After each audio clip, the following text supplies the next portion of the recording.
Welcome to Shelf Life, the monthly series where I look back at games I covered about half a year ago and let you know whether they're still in my collection. And for today's episode, we're looking back at August 2022. Don't forget you can enter next month's contest with the link in the video description. But let's get right to it and see which of these games had shelf life. So first in the crowdfunding quarter is Fishing Lessons. This was a button-shy game, and I really enjoyed this one. It's sort of like simple programming where you're like playing these different lesson cards that'll move you back and forth and flip over different cards, and you had to make sure you had like the right things flipped by the end of the game.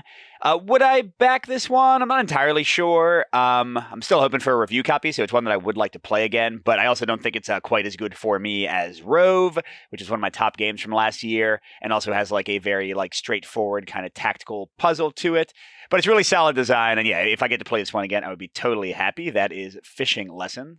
Next is Halls of Hegra, which is a solo defense war game. This one's pretty cool. It's kind of like a mix between worker placement and some Euro mechanics with a more like kind of World War II war game defense theme. Now, would I back this one? Again, no. I think I already have games that kind of fill the bill or fit the bill for this one a little bit better for my taste. I have Dawn of the Dead's 3rd edition, which I love, which is a great defense game. And I also have some games in the Valiant Defender series by David Thompson, like Castle Itter and Lanzerath Ridge. So I'm not sure I need more solo like defense games. And honestly, the Euro parts of this remind me a bit of like Robinson Crusoe and didn't necessarily excite me a lot, but I think it's a great design. I know like Mark Dainty over at Not Board Gaming loved it, so I imagine a lot of solo war gamers and solo even like Euro gamers will really enjoy this one. That's Halls of Hegra. Next, we had a lot of crowdfunding games this month, is Bloodstones. This is a competitive war game with this really cool like tile system for the combat you're seeing right now, and a pretty interesting way of like moving your units by discarding other units too. I liked all the core gameplay mechanics of this one. What I did not find compelling yet, but it was like very much still in development, was the solo mode. So it wasn't interesting enough as a solo kind of campaign game, because that's how they do it. It's like sort of like a campaign with different scenarios. It seemed like the scenarios might be a little bit too similar each time you play them, might have too much of like a solvable puzzle. But again, it's totally in development, so who the heck knows? It could be the greatest solo game ever. But the initial look didn't interest me that much. But I do think this one is awesome if you like, straightforward competitive war games with interesting mechanics. I think everything worked really well there. I'm just not sure yet if the solo will be compelling enough to keep the game going for players. But that is, again, Bloodstones, which I think was designed by Martin Wallace, but the solo mode was a different person. Next up, another crowdfunding one is Robomon. This is very much a take on Pokemon, and it's really trying to, like, in a way, emulate the video game, except with, like, more RPG elements. You're walking around towns, talking to people, doing, like, little side quests. But then, of course, you get into combat and try to capture the Robomon. And this is one, would I have backed it? I don't know. It's tough to say because Gabe Barrett, the designer, offered me a review copy pretty quickly, so I didn't really have to make the tough choice. But would I have? I think my kids would like playing through this. It does seem like it might be a little grindy because, again, it's trying to emulate the video games. There's like a lot of like looking through and talking to people in the villages. But collecting all the Robomon seems really exciting. Yeah, I'm not sure. This is a tough one to say. But I did enjoy my play of it, and I'm looking forward to covering it when it's all done. I think it was a lot of fun, a lot of cool stuff going on. And just the idea of like building a strong team and stuff, and the quick but fun combat system are all really cool. So that is Robomon. And last crowdfunding game for the month is Kinfire, or I think it was Kinfire Chronicles. This is one where it's sort of like a quick little, you have like dungeon crawly little battles, and it's got this initiative system where you're drawing things, and it's determining like who's activating and also like what activation they do, and you're using like little abilities and stuff. And yeah, unfortunately, I found this one very underwhelming. The story and like narrative didn't draw me in. It was like a lot of writing, but not much happening, at least in the part I played. Maybe it gets way better later on. And I found the combat system not great. I talked about this in the review, but I found the initiative system like actively frustrating. You could have like tons of enemy activations and then just shuffle them back in and go again. It was way too swingy.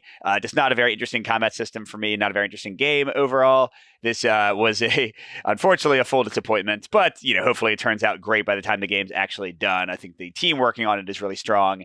I just didn't like the gameplay I got to see in the prototype, unfortunately. So again, that was Kinfire Chronicles. All right, we're finally getting away from crowdfunding games. First of our 4 retail games is Fire in the Lake. This one I filmed with the the expansion, which has a like deck of solo cards instead of the charts that you use in other versions. And I think that worked really well. I like the newer automa they're doing for the coin games. This is one of the coin counterinsurgency series. I really enjoy these games, but unfortunately nobody in my groups do. So I'm pretty much stuck just playing them solo. And this one is one of the biggest coins I've played, and one of the more complicated ones, so I didn't end up keeping it. So this is a cull. I have pre-ordered, although it's still taking a while to finish, the Red Dust Rebellion, I think it's called, which is the first GMT coin game, I believe, that's in a fictional setting and like a sci-fi setting. So I'm really excited about that. I think that's going to be potentially awesome. So yes, I do have more coin coming eventually that I've backed. But Fire in the Lake did not stick around for me. Great game, though, just a little bit too big, and I can't get people to play it competitive. All right, next we have Power Rangers Heroes of the Grid. This is one that when I originally played it, I didn't like that much, but as I've played it more, I've really grown to enjoy the core combat system. I think it's a ton of fun. These dice rolling combined with like card playing system, the cool combos you can do, the different characters, the way the like little enemy row works and like making choices to attack them and stuff. I think that's awesome. I like it here. I imagine I'd like it in the new G.I. Joe Mission Critical game that uses the same system. But the part I don't like, and this is why this is also a call, is that this game is like way overproduced. It's kind of, at least in my mind, infamous for having just like tons of really unnecessary minis for what is, as I already said, like a straightforward, fun card combat system. The boxes are gigantic, and it's just because of all these miniatures. The expansions are expensive. You don't get that much content because they're shoving, again, tons of miniatures in there. I mean, if you like minis, that's going to be a value add for you, but for me, it's not at all. It just means that I don't want to keep the game because it takes up too much space. So yeah, unfortunately, I wish they had like a just card game, like a smaller version of this that had more content for less money and kept the cool combat system. But Power Rangers Heroes of the Grid is another cull for me. And third of four, we have Hoplomachus Victorum. I just did a bunch of videos on Hoplomachus Remastered, and actually my review for that will be coming out next week. But Victorum is the solo-only campaign one, and I think this is awesome. This is definitely a keep for me, the first one on the retail list. Am I going to play the full giant campaign all the time? Probably not. It is, pretty long. You're looking at like 3, 4, 5 hours to get through it all, although you can break it up. But I love the variety in the arenas here. I love the combat. I love the different factions you can take. The leveling up of your champion is okay. I don't think all the options are like valuable, but I love the squad management and like getting your units and trying to keep them alive and getting new abilities and stuff. The event system, where like you pick what kind of fight you're going to do. It's not always perfect. Like some of them are a little bit weirdly balanced. But yes, with its wrinkles, I think it's an amazing system. I like the core tactical combat in Hoplomachus, so that helps a lot. So Victorum, definitely a keep. And then finally, last one on the list, this is Kite. This is a real-time cooperative game where you're like trying to play these cards and flipping sand timers, trying to keep any of them from running out of sand. A fun little game, but for like its weight and time, like quick casual co-op games, I have a few others that I prefer more.